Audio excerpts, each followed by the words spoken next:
Bienvenue à tous, ici Gia. J'espère que ça va pour vous. Aujourd'hui, je vous embarque avec moi en Côte d'Ivoire, où malheureusement, on va parler d'un crime extrêmement violent. Il n'y a pas d'autre mot pour ce crime, réellement ça a été un carnage. Si le contenu de la vidéo vous a intéressé, n'hésitez pas à la liker et à vous abonner. Et en attendant, penchons-nous ensemble sur l'histoire de Fatim Sana.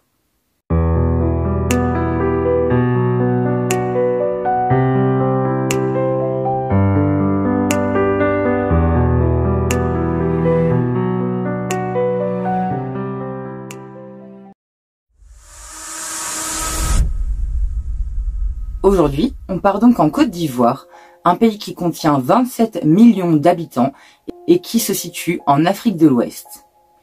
C'est un pays où on peut trouver des stations balnéaires, des forêts tropicales et aussi bien sûr des zones urbaines. Et on va se concentrer plus précisément sur la zone d'Abidjan qui se situe donc sur la côte atlantique du pays et sur une ville en particulier qui s'appelle Abobo. Cette ville fait 70 km² et a une population de 1 million d'habitants. Elle fait partie des zones urbaines de la Côte d'Ivoire, la ville d'Abobo étant située près d'Abidjan qui est elle-même le centre économique du pays. Forcément, c'est une ville assez bougeon, où il y a des allers-retours, où les gens vont travailler, sortent de la ville, reviennent. Et pourtant, c'est une ville qui a été créée en petits quartiers, et donc les gens arrivent à se réunir et à serrer les coudes. Les voisins se connaissent les uns les autres, les enfants vont ensemble à l'école et jouent à l'extérieur sans aucun problème. Les parents font confiance à leurs voisins, étant donné qu'ils les connaissent. Les mamans travaillent ensemble aux tâches ménagères à l'extérieur de leur maison, c'est-à-dire que si elles ont des légumes à éplucher, elles n'hésitent pas à sortir avec leurs légumes, leurs bassines, leurs couteaux et à venir papoter avec la voisine qui elle-même est en train d'éplucher ses légumes. Vous voyez le truc, c'est vraiment collectif, ça fait vraiment comme si chaque petit quartier était un micro-village. Donc voilà, donc les gens se connaissent bien, il y a une bonne entente, c'est convivial, tout le monde se connaît, tout le monde est proche et la vie sociale et communale est plutôt active. Mais comme vous l'avez compris, ça a beau être calme, malheureusement, ce 30 août 2022, donc très récemment, il s'est passé quelque chose d'abominable qui a marqué tous les habitants du quartier Plaque 1 de la ville d'Abobo.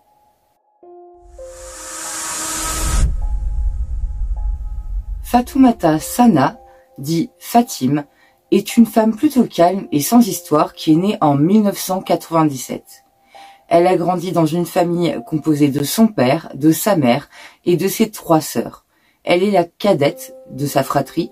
Elle a été entourée de 3 grandes sœurs, donc autant vous dire qu'elle était bien encadrée. Fatim a grandi au quartier des Airs, dans la ville d'Abobo, donc avec sa famille, et en grandissant vers l'âge de 20 ans, elle est devenue commerçante afin d'aider sa famille donc à vivre, parce que son père venait de passer à la retraite et forcément les revenus sont devenus plus serré, donc Fatim a décidé d'essayer d'aider son père et sa mère à vivre un peu mieux, et donc elle donnait un coup de main financier à ses parents grâce à son travail de commerçante. Son père s'appelle Tasséré Sana, et le nom de sa maman est malheureusement inconnu. On est maintenant en 2019. Fatim a grandi, elle a une vie professionnelle, une famille, mais il lui manque encore un amoureux. Et c'est cette année, lors de ses 21 ans, qu'elle va rencontrer un homme qui s'appelle Ibrahim, dit Brahima, et qui vient de la famille Ongwaba. C'est un homme qui est reconnu par sa famille et ses proches comme plutôt calme. De l'extérieur, on n'a rien à lui reprocher, c'est un homme qui travaille. Il a commencé par travailler dans une station-service de la ville d'Abobo, là où il a lui aussi grandi avec sa famille. Et il va travailler dès sa petite enfance dans cette station-service, où son oncle sera aussi employé. Et il va travailler dans cette station jusqu'à ce qu'elle soit vendue et donc forcément qu'elle soit fermée par la suite pour devenir autre chose. Et à ce moment-là, il va perdre son travail. Mais il va pas se décourager et il va trouver du travail dans une usine de contreplaqué. Ça va pas lui plaire tant que ça, donc il va travailler un petit moment là-bas et au fur et à mesure, il va commencer à devenir taxi, étant donné qu'il a son permis de conduire. C'est à ce moment-là qu'il va rencontrer Fatim. Tous les deux vont se mettre ensemble, commencer à construire une relation, et au bout d'1 an, Fatim va tomber enceinte d'une petite fille. Cette petite fille naîtra et Ibrahim et Fatim l'appelleront Nora. La petite naîtra dans l'année 2020. À ce moment-là, Fatim avait 22 ans. Après la naissance de leur fille Nora, Ibrahim veut régulariser sa situation maritale en épousant Fatim. Il va donc demander à son oncle Ousmane Ongwaba d'organiser une cérémonie dans les rites religieux musulmans, comme le veut la tradition. Son oncle va donc organiser ça, et dans l'année 2021, Ibrahim et Fatim échangeront leurs vœux, en présence de leurs familles respectives et de leur fille Nora. À ce moment-là, la petite a 1 an, la famille est heureuse, Fatim vient de se marier, elle a trouvé un amoureux qui lui convient, tout le monde les trouve heureux ensemble, Ibrahim a l'air d'être un gars droit pour la famille de Fatim, il n'y a rien à lui reprocher, vraiment il a l'air de rendre sa femme heureuse, et la famille de Fatim est donc très contente qu'elle se marie. Du côté d'Ibrahim, c'est pareil, Fatim est droite, elle travaille, elle est respectueuse de la religion musulmane, elle élève sa fille convenablement et avec amour, ils sont contents.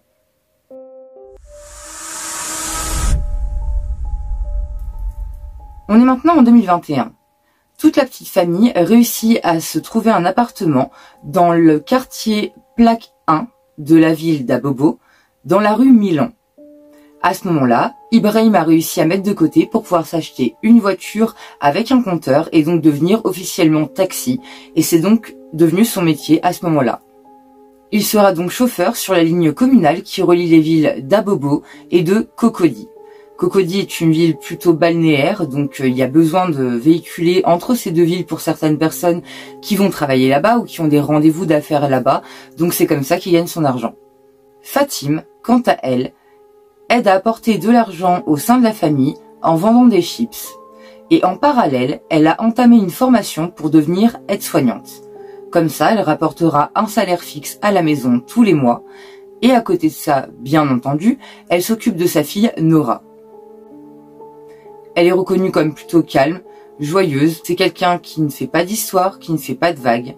Elle a des amis dans le voisinage, s'occupe de sa fille, s'occupe de son mari. Voilà, c'est leur petite vie à eux. Mais entre ce qu'on voit de l'extérieur et ce qui se passe derrière les murs d'une maison, des fois, il y a vraiment un fossé. En effet, derrière les murs de la maison de Fatim et d'Ibrahim, en réalité, Ibrahim a commencé à être violent avec sa femme.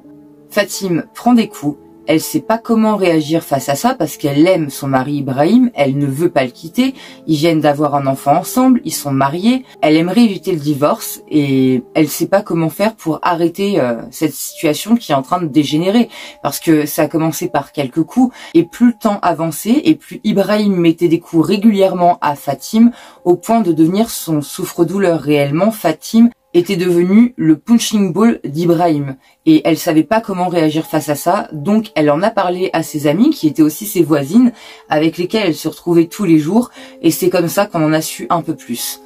À côté de ça, l'activité d'Ibrahim en tant que chauffeur de taxi commençait à décliner et celui-ci, à mon avis, qui commençait à désespérer, parce que pour en arriver à une idée pareille, il faut vraiment être désespéré, s'est dit que la sorcellerie serait la solution.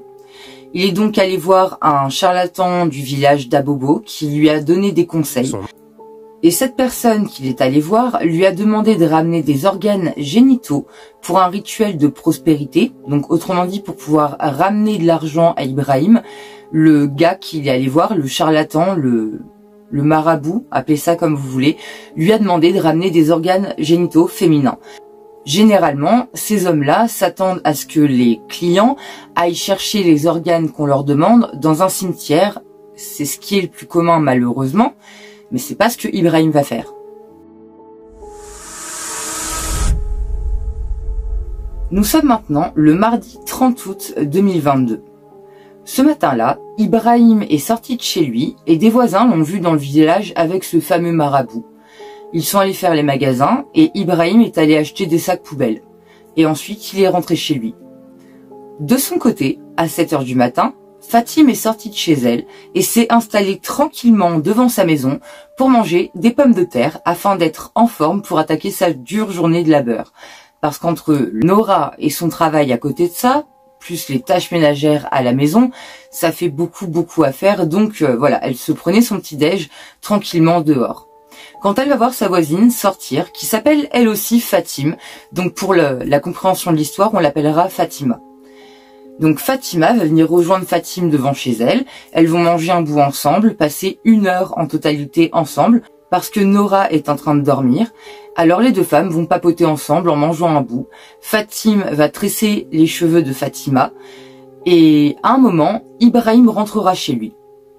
Fatima reste devant la maison à papoter avec Fatim jusqu'à ce que Ibrahim sorte et ordonne à Fatim de rentrer à la maison.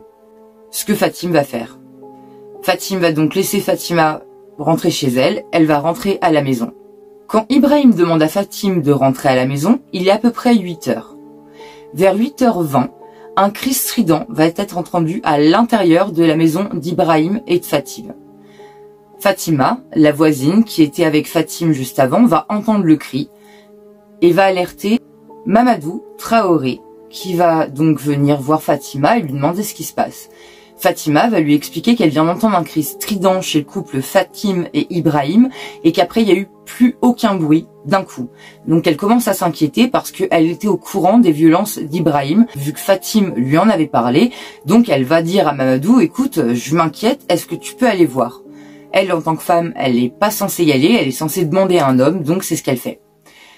Mamadou la rassure, lui dit, écoute, il y a peut-être quelqu'un qui s'est blessé, c'est pas grave, t'inquiète pas, je vais aller voir. Le temps que Mamadou soit prévenu, qu'il comprenne la situation et qu'il se pointe devant chez Ibrahim et Fatim, il est déjà 8h30, 8h45. Un certain laps de temps est passé. Forcément, il a fallu comprendre un peu ce qui se passait et est-ce qu'il y avait vraiment besoin d'y aller. Donc il va aller taper chez Ibrahim. Ibrahim va lui ouvrir la porte et Mamadou va donc lui demander « Qu'est-ce qui se passe? Fatima vient d'entendre un cri chez toi. Est-ce que tout va bien ?» À ça, Ibrahim lui répondra que oui, tout va bien, y a rien de spécial à la maison. Mamadou va insister, lui dire t'es sûr parce que là j'ai quand même Fatima et une autre dame du voisinage qui me disent qu'elles ont entendu un cri et après plus rien. Elles sont inquiètes, donc s'il se passe quelque chose, hésite pas à me le dire, je peux peut-être t'aider. Dis-moi ce qui se passe quoi. Mamadou va lui demander à ce moment-là si sa femme Fatim va bien, et Ibrahim va lui dire oui, ma femme va très bien, elle est partie chercher sa carte d'identité. Sauf que quand ils avaient cette discussion, il y avait la voisine, Fatima, juste derrière. Et Fatima, elle est restée dehors, elle est pas rentrée chez elle en fait. Elle est restée faire des tâches ménagères devant chez elle, et elle n'a pas vu Fatim ressortir de chez elle. Donc elle sait très bien que Fatim n'est pas partie chercher sa carte d'identité, et donc là, elle dit à Mamadou et à Ibrahim, non, c'est pas vrai, ta femme est pas sortie, je l'aurais vue, j'étais restée dehors. Donc ta femme est pas sortie, où elle est? La Mamadou va insister un peu, et Ibrahim va lui dire, écoute, si t'es pas sûr et que tu me crois pas, hésite pas, rentre à la maison et va voir par toi-même si Fatim va bien. Et la Mamadou va mettre un pied à la maison, et Ibrahim va se barrer en courant. Il va prendre ses jambes à son cou, il va partir le plus vite possible.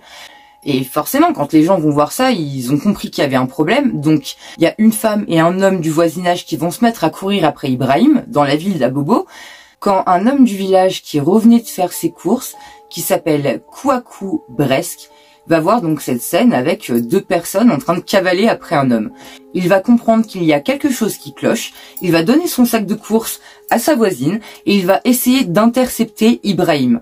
Au moment où il va intercepter Ibrahim, Kouakou va se prendre un coup dans son cou en fait, parce que Ibrahim va se défendre, mais il va pas se laisser faire, il va le maintenir en fait pour pas qu'il parte, et à ce moment-là, il y a un jeune du village qui va intervenir, et à 2, ils vont pouvoir bloquer Ibrahim.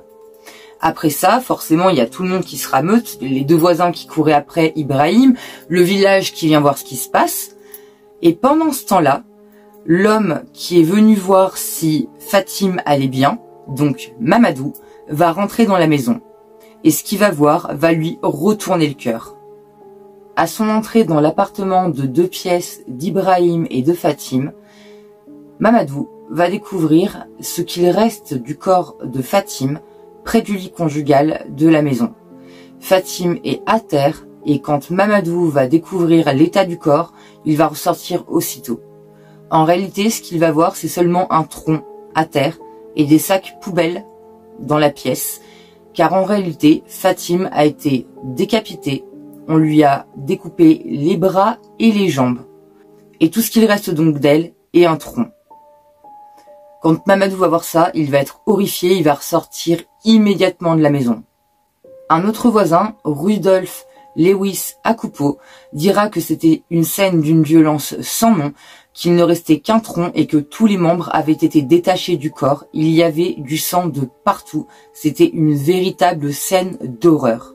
À ce moment-là, vous imaginez bien qu'à la vue d'un tel massacre, quand Mamadou va ressortir et annoncer à ses voisins ce qui vient de se passer, les amies de Fatime vont s'effondrer, elles vont être en pleurs. Ça faisait des mois et des semaines que Fatime hésitait à quitter Ibrahim à cause de sa violence, parce qu'elle commençait à avoir peur de lui. Et que malheureusement elle ne l'a pas fait parce qu'elle l'aimait et qu'elle voulait maintenir sa famille à flot. En fait, elle voulait pouvoir s'occuper de sa fille et de son mari. Elle est restée jusqu'au bout en espérant que la situation s'améliore, et malheureusement ses amis lui ont conseillé de le quitter. Elle ne l'a pas fait par amour, et ses amis découvrent qu'elle a fini découpée, décapitée dans une mare de sang chez elle, tuée par son propre mari. Là, le quartier Plaque 1 d'Abobo, comme je vous le dis, c'est comme un espèce de petit village. Donc tout ça, ça fait vite du bruit, ça fait vite le tour. Il y a des gens qui commencent à crier, toutes les amies de Fatime se mettent à pleurer, ça fait un bazar inimaginable. Au milieu de tout ça, il y a la petite Nora qui a 2 ans, mais qui va vers ses 3 ans, qui était là au moment du crime, qui était dans la maison au moment du meurtre. En fait, elle est choquée, elle est traumatisée, elle est en pleurs.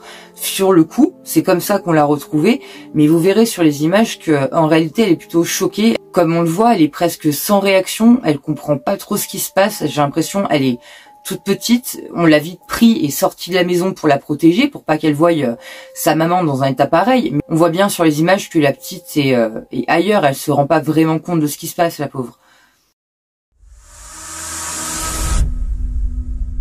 Pendant ce temps-là, du côté d'Ibrahim, ça chauffe un peu. On va dire que les habitants sont réellement en colère quand ils ont compris ce qui venait d'arriver à Fatime et que c'était donc Ibrahim qui avait tué sa femme en la démembrant et en la décapitant.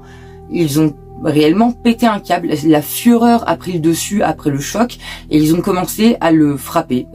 On voit sur les images que Ibrahim a été frappé par les villageois. Et c'est même allé plus loin que ça, ils ont failli le lyncher. Le but des villageois, c'était non seulement de le frapper, mais ensuite de faire exactement ce qu'il a fait à la pauvre Fatime, c'est-à-dire qu'ils voulaient le découper vivant, lui faire la même chose que ce qu'il a fait à sa femme, pour venger Fatime en réalité, parce qu'ils étaient en colère. Et il y a certains habitants qui ont voulu éviter que ça aille jusque-là, et qui ont donc appelé la gendarmerie de la ville voisine d'Abidjan. Du coup, c'est les gendarmes du 15e arrondissement de la ville d'Abidjan qui vont se déplacer jusqu'à Abobo pour venir chercher Ibrahim pour le traduire en justice. Et ils vont arriver vraiment pile poil. Ils vont avoir le temps de le sauver, mais in extremis réellement. Ils vont réussir à le mettre dans un camion alors que les villageois, comme je vous le dis, sont extrêmement en colère. Ils veulent pas le laisser partir. Donc les policiers sont venus en nombre. Ils ont réussi à écarter les villageois, à récupérer Ibrahim.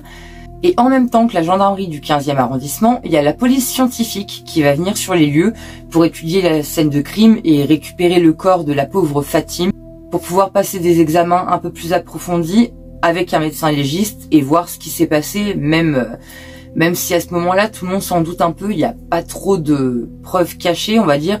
Le corps et les restes du corps sont là, l'arme du crime est sur place. Voilà quoi, c'est vraiment, ils viennent pour faire des photos, les constatations, embarquer le corps et pouvoir donner une sépulture décente à la pauvre Fatime. Quand la police scientifique de la ville d'Abidjan débarque dans la maison d'Ibrahim et de Fatime, ils vont se retrouver en face d'une scène de crime inimaginable. Le tronc de Fatime baigne dans une mare de sang, elle a littéralement perdu des litres de sang pendant son meurtre, et ils vont retrouver des sacs poubelles dans lesquels se trouvent les membres de la pauvre Fatime. En réalité, après son meurtre, Ibrahim a emballé les membres de sa femme dans des sacs poubelles séparés, c'est-à-dire qu'il a pris les jambes, il les a emballés dans des sacs poubelles noirs, il a pris la tête, il l'a emballé dans un sac poubelle bleu, et ensuite il a pris les bras de sa femme et il les a emballés dans un sac poubelle noir séparé. Et il a laissé tout ça à côté du corps de sa femme. À l'autopsie, on se rendra compte qu'en plus de l'avoir décapité et démembré, il lui a arraché les organes génitaux. ce qui fait partie du rituel que lui avait conseillé le charlatan. Il lui avait demandé de lui ramener des organes génitaux. Donc Ibrahim est allé chercher ces fameux organes génitaux sur sa propre femme Fatime. Il l'a donc attaquée à l'arme blanche quand il l'a fait rentrer chez elle. Malheureusement, la pauvre a très vite succombé. C'est là qu'on a entendu le cri. À ce moment-là, Fatime était en train de se faire attaquer. Et entre le moment où les voisines ont entendu le cri de Fatime et le moment où Mamadou va arriver devant la maison du couple, Ibrahim a eu le temps de décapiter sa femme, de lui enlever les bras, les jambes et de lui retirer les organes génitaux et d'emballer le tout, sauf les organes génitaux. Le but étant d'emmener les organes génitaux à son charlatan qui allait lui faire le rituel de prospérité pour qu'il gagne de l'argent. Et de ce qu'on en sait, le fait de démembrer et de décapiter sa femme, c'était pour pouvoir se débarrasser plus rapidement de son corps, parce qu'en réalité, il pensait pas se faire attraper aussi rapidement, il pensait pas que quelqu'un allait entendre quoi que ce soit. Honnêtement, il pensait s'en sortir, quoi. Il pensait pas que les voisins allaient réagir. Et manque de bol pour lui, les voisins ont été extrêmement réactifs, et ça c'est grâce au fait que tout le monde était proche les uns des autres, que Fatime était avec Fatima, sa voisine, ce matin-là, que Fatima était encore à l'extérieur, elle a entendu un bruit, boum, ils ont réagi tout de suite, et du coup ils ont réussi à choper le meurtrier, je veux dire, dans la demi-heure. Ils ont été extrêmement rapides, et c'est une bonne chose. Ibrahim a été attrapé, là il est donc conduit à la gendarmerie, et il va donc devoir répondre de ses actes. Sur la scène de crime, on va retrouver une machette, une hache et 2 couteaux. Ça, c'est ce qui a servi pour le meurtre de Fatime et pour la découpe de son corps et le retrait de ses organes intimes. C'est de ça que Ibrahim s'est servi. Il avait donc préparé son coup en préparant ses armes à l'avance. Il était allé acheter des sacs poubelles le matin même parce que, comme je vous l'ai dit, il est allé faire un tour et on l'avait vu avec le charlatan en train d'acheter les sacs. Un voisin, après le meurtre, déclarera bien qu'il a vu Ibrahim ce matin aller acheter ses sacs et rentrer à la maison avec. Et Ibrahim a donc préparé le meurtre de sa femme, est allé tranquillement acheter ses sacs poubelles, les a ramenés chez lui, a préparé ses couteaux, a appelé sa femme pour qu'elle rentre à l'intérieur et l'a massacrée. Il n'y a pas d'autre mot, il l'a massacrée. Ibrahim étant en prison et malheureusement Fatime étant décédée, la petite Nora sera confiée à des proches de la famille. On la voit sur ces images avec une des meilleures amies de Fatime qui s'appelle Clémence. Et on voit que la petite est extrêmement proche de Clémence. Elle la colle, je pense qu'elle est un peu traumatisée de toute l'agitation qu'il y a eu autour d'elle depuis ce matin. Il n'y a pas sa maman. Je pense qu'elle a dû comprendre que quelque chose de grave était arrivé à sa maman. Son papa n'est plus là. Donc on la voit, elle s'est rattachée à la personne qui était le plus proche d'elle dans sa vie, c'est-à-dire la meilleure amie de sa maman. Et heureusement que Clémence, qui est une personne qui connaît très bien la petite, était là pour la rassurer parce qu'elle en avait grand besoin, la pauvre. Elle était quand même là au moment du meurtre de sa mère, dans la même maison. Elle était là aussi au moment où son père a découpé sa maman. Donc on ne sait pas ce qu'elle a pu entendre réellement. Est-ce qu'elle a entendu sa maman agoniser? Est-ce qu'elle a entendu son papa être violent avec sa maman? Est-ce qu'elle a entendu, je suis désolée, c'est un peu gore, mais est-ce qu'elle a entendu les bruits de découpe? Même si elle a 3 ans, tout ça, ça peut la traumatiser. Il y a eu énormément d'agitation. On a dû la sortir de la maison. Donc elle a bien dû voir quelque chose. Il n'y avait que 2 pièces dans la maison, apparemment.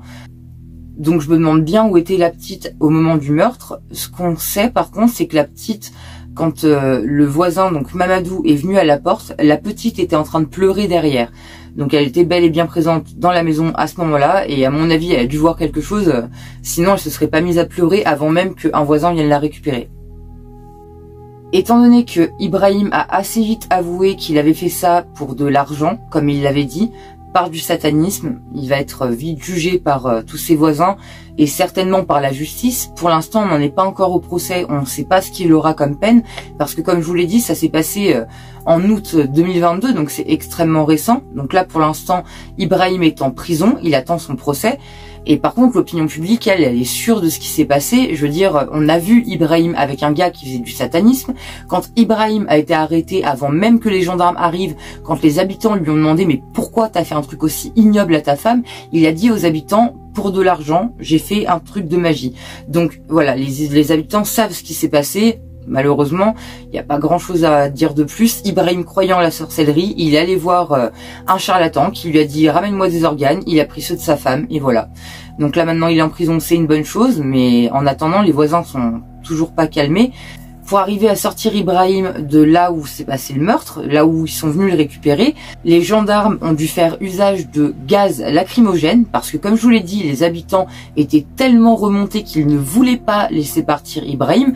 À la base, ils voulaient le tuer quand même. Donc là, les gendarmes sont intervenus, c'est bien, mais au moment de le faire partir, ils n'étaient pas d'accord.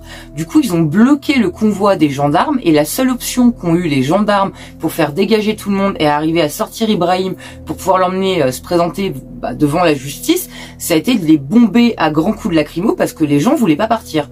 Donc ils ont réussi à bomber les habitants, ils ont réussi à emmener Ibrahim, mais les habitants sont toujours remontés, ils crient justice, quoi. Là, ils sont choqués de ce qui vient de se passer, ils connaissaient le couple. Pour certains, les copines de Fatim savaient qu'il y avait de la violence au sein du logement, mais à aucun moment elles auraient pensé qu'un truc pareil allait arriver, quoi. Je veux dire, des meurtres aussi barbares, il y en a pas beaucoup dans leur coin. Vraiment, les habitants sont étonnés qu'il y ait eu autant de violence à quelques pas de chez eux. Ils sont traumatisés, quoi.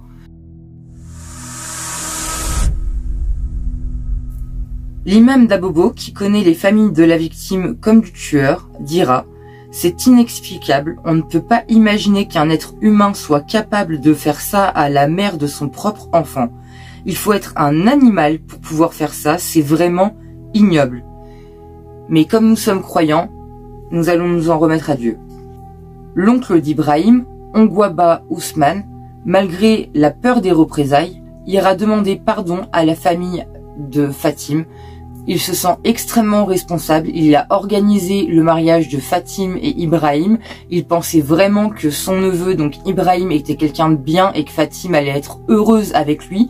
Il s'attendait pas du tout à ce que Ibrahim fasse un truc pareil, et malgré le fait qu'il risquait de se faire lyncher par les villageois ou par la famille de Fatim, il est quand même allé porter ses condoléances et demander pardon à la famille de Fatim pour l'acte que son neveu venait de commettre. Et ça a été quelque chose d'extrêmement dur parce que, comme je vous le dis, là, il risquait la mort, réellement. Toutes les personnes qui sont proches d'Ibrahim, donc sa famille, peuvent être mis dans le même sac et payer les pots cassés pour Ibrahim à cause de la colère des habitants. Donc l'oncle d'Ibrahim, Ousmane, en se déplaçant, il a vraiment risqué sa peau, mais il se sentait tellement responsable et coupable que voilà, il a tenu à y aller et ça s'est bien passé. La famille de Fatim a entendu son pardon, l'a écouté. On ne sait pas s'ils l'ont pardonné, mais je pense que oui. Et en tout cas, il n'a absolument pas été mis en danger. On lui a rien reproché du tout. Bien sûr que la famille de Fatim en veut énormément à Ibrahim, mais ils estiment que l'oncle est responsable de rien. Quant aux amis de Fatim, quand elles seront interrogées, elles diront que Fatim souffrait d'être devenu le souffre-douleur de son mari. Clémence, par exemple, sa meilleure amie, celle qu'on voit sur la vidéo avec la petite Nora, dira: elle me disait souvent que son mari la frappait, qu'elle voulait partir, mais qu'elle ne savait pas comment faire parce qu'elle l'aimait. Une autre amie, qui s'appelle Kira Jatou, dira: elle m'a déjà dit que son mari finirait par la tuer et elle m'a demandé mon avis et des conseils. Je lui dis qu'elle devait se méfier, mais elle ne savait pas quoi faire.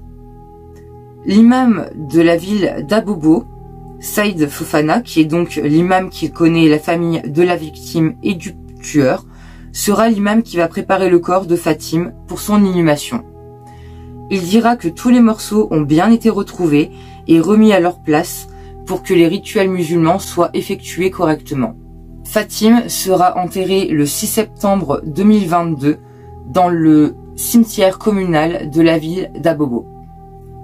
Le père de Fatim, quant à lui, qui s'appelle Tasséré Sana, dira qu'il pensait que son gendre était respectueux et droit, et qu'à aucun moment il ne s'était douté de rien.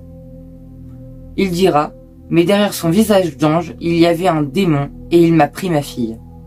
Les voisins du quartier d'où le crime s'est passé n'avaient jamais pensé que parmi eux il pouvait y avoir des gens dangereux, et se demandent s'il y a encore parmi eux des gens comme Ibrahim, ce qui fait que le meurtre de Fatim a révélé de la méfiance dans ce quartier qui habituellement était tranquille et dans lequel tous les voisins parlaient les uns avec les autres. Après le meurtre de Fatim, ils ont commencé à paranoïer et à se demander si, vu qu'ils n'avaient pas vu qu'Ibrahim était dangereux au point de pouvoir faire un truc aussi abominable que ce qu'il a fait, il commence à se demander s'il n'y a pas d'autres personnes comme Ibrahim, et le village a vraiment changé d'ambiance entre guillemets après le meurtre. Malheureusement, ils sont devenus méfiants les uns des autres, et à l'avis des habitants qui ont été interrogés au sujet de la méfiance qui s'est développée suite au crime, ils disent tous la même chose: il va falloir du temps pour que les habitants puissent oublier, il va falloir du temps pour qu'ils soient rassurés sur leurs voisins, parce qu'après un crime aussi horrible, ils sont réellement choqués et ils s'y attendaient pas en fait. Donc tout ce qu'ils espèrent, c'est que la justice sera rendue et que la petite Nora grandira heureuse dans la famille de Fatim, parce qu'elle a été placée dans la famille de Fatim. Donc tout ce qu'ils espèrent, c'est que Ibrahim va payer pour son acte et que Nora va grandir heureuse malgré le fait qu'elle a été privée de sa mère à peine 3 ans. La petite avait même pas atteint ses 3 ans, elle a plus de papa, plus de maman. Et c'est comme ça que se finit la triste histoire de Fatim Sana. Alors je sais pas ce que vous avez pensé de cette histoire, mais moi je la trouve violente. Honnêtement, le gars qui fait un rituel satanique pour pouvoir avoir de l'argent, qui découpe sa femme, qui lui enlève les organes génitaux, non mais c'est de la folie furieuse. Franchement, je sais que certaines personnes ont des coutumes ou des croyances qui les amènent à faire des trucs aussi fous que ce qui s'est passé. Mais je vous avoue que là, j'ai trouvé ça extrêmement violent. Il y avait la gamine de 3 ans à côté. Heureusement que les voisins ont chopé Ibrahim, parce qu'il aurait pu s'envoler et ne jamais être attrapé. Donc heureusement qu'il a été attrapé, qu'il va répondre de ses actes, parce qu'il le mérite amplement. Et j'espère surtout que la petite Nora ne sera pas trop traumatisée par ce qu'elle a dû entendre, parce qu'on s'en doute bien, vu qu'elle était dans l'appartement, même si on ne sait pas si elle assistait réellement au meurtre, en tout cas elle l'a entendu, elle a vu ce qui s'est passé, elle a dû sortir de la maison, donc certainement passer devant le corps de sa maman. Heureusement qu'elle a que 3 ans et qu'il y a des chances qu'elle ait oublié ce qui s'est passé, parce que réellement, si elle garde une trace de ça ou un souvenir de ça, ça va être atroce pour ce pauvre gamine. Donc voilà, je crois que j'ai fait le tour de cette histoire qui m'a, pour ma part, retourné les tripes. Réellement, c'était très compliqué de travailler sur cette affaire, vu ce qui est arrivé à la pauvre Fatim. Vraiment, ça m'a attristé. En attendant, si le contenu vous a intéressé, n'hésitez pas à vous abonner pour faire grandir la chaîne. N'hésitez pas à la liker et à me dire en commentaire ce que vous avez pensé de cette histoire, si vous la connaissiez, parce que personnellement, j'en avais jamais entendu parler. Je trouvais que ça changeait un peu de partir en Côte d'Ivoire. C'est vrai que c'est des endroits où on n'entend pas trop parler d'affaires criminelles, mais en réalité, il y en a des tas. Donc je pense qu'on retournera régulièrement en Côte d'Ivoire. J'ai 2-3 histoires dont je vais vous parler et vous allez voir qu'elles sont tout aussi choquantes les unes que les autres. En même temps, c'est pas étonnant, il se passe des trucs horribles de partout franchement. Voilà, je crois que cette fois, j'ai fait le tour. La prochaine vidéo sortira en 2023, donc je vais vous souhaiter à tous de bien fêter le réveillon et une bonne année 2023. On se retrouve quant à nous vendredi prochain à 18h30 et en attendant, prenez bien soin de vous.